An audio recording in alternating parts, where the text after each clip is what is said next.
આ તારીખે ઉજવાશે શનિ જયંતિ। શાળા સાતી હોય કે ઢૈયા, આ બંનેમાંથી મુક્તિ મેળવવા માટે કરજો આ ઉપાય। નમસ્કાર મિત્રો, અંબા એસ્ટ્રોલોજી ગુજરાતી ચેનલમાં આપ બધાનું હાર્દિક સ્વાગત કરીએ છીએ।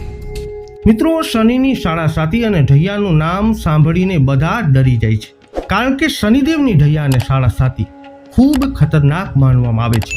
હા, શનિદેવની શાળા સાતી અને ઢૈયાથી બચવા લોકો ઘણા ઉપાયો પણ કરે છે।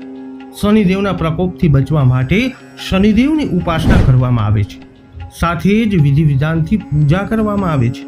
શનિની શાળા સાતી અને ઢૈયાથી મુક્તિ મેળવવા માટે સૌથી સારો દિવસ છે શનિ જયંતિ। આ દિવસે શનિદેવની વિધિ વિધાનથી પૂજા કરવાથી શાળા સાતી અને ઢૈયામાંથી મુક્તિ મળે છે, સાથે જ જીવનમાં સુખ શાંતિ પણ બનેલી રહે છે। આ વિડીયોમાં આપણે જાણીએ કે શનિ જયંતિ ક્યારે છે, શુભ મુહૂર્ત સાથે જ એવા કેટલાક ઉપાય જેનાથી શાળા સાતી અને ઢૈયામાં રાહત મેળવી શકાય છે। આ બધું જ આ વિડીયોમાં જણાવીશું।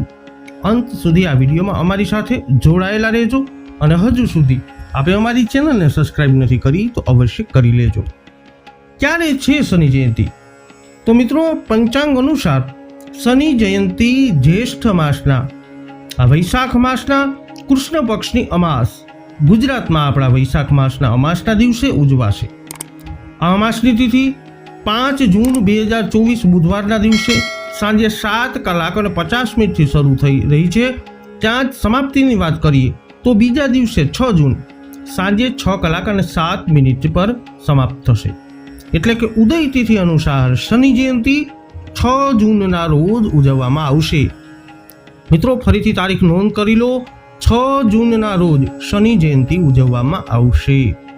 જ્યોતિષશાસ્ત્ર અનુસાર શનિ જયંતિના દિવસે ધૃતિ યોગ અને રોહિણી નક્ષત્રનો સંયોગ પણ બનવાનો છે, જેના કારણે શનિ જયંતિનું મહત્વ આ વખતે વધી જશે। હવે તમને જણાવીશું કે શાળા સાતી હોય કે ઢૈયા, તમારી ઉપર શનિ જયંતિના દિવસે કયા ઉપાયો કરવાથી એમાંથી રાહત મળે છે। મિત્રો, વૈદિક જ્યોતિષશાસ્ત્ર અનુસાર શનિદેવની કૃપા મેળવવા માટે શનિ જયંતિ દિવસે વ્રત રાખવું જોઈએ, સાથે જ વિધિ વિધાનથી શનિદેવની પૂજા કરવી। ત્યારબાદ શનિદેવ પર સરસવનું તેલ અને કાળા તલ અર્પણ કરવા જોઈએ। માન્યતા છે કે આવું કરવાથી જીવનમાં ખુશીઓ આવે છે, સાથે જ સુખ સુવિધાઓમાં વધારો પણ થાય છે।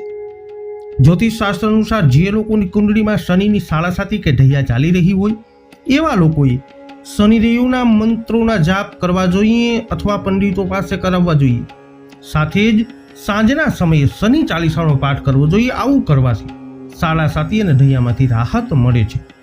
તો મિત્રો, શનિ જયંતિ જે 6 જૂનના રોજ ઉજવવામાં આવશે, આ શનિ જયંતિ ઉપર તમારી ઉપર શાળા સાતી કે ઢૈયા ચાલી રહી હોય તો તમે પણ આ શનિ જયંતિના દિવસે શનિદેવની પૂજા સાથે એમના મંત્રોના જપ અને એમનું અનુષ્ઠાન કરી અને શાળા સાતી અને ઢૈયામાંથી રાહત મેળવી શકો છો। આ વિડીયો અંગેના અભિપ્રાયો કોમેન્ટમાં જણાવજો। વિડીયોને લાઇક અને શેર કરી આપે અમારી ચેનલ સબસ્ક્રાઇબ નથી કરી તો અવશ્ય કરી લેજો। ફરી મળીશું નવા વિડીયોમાં। જય અંબે।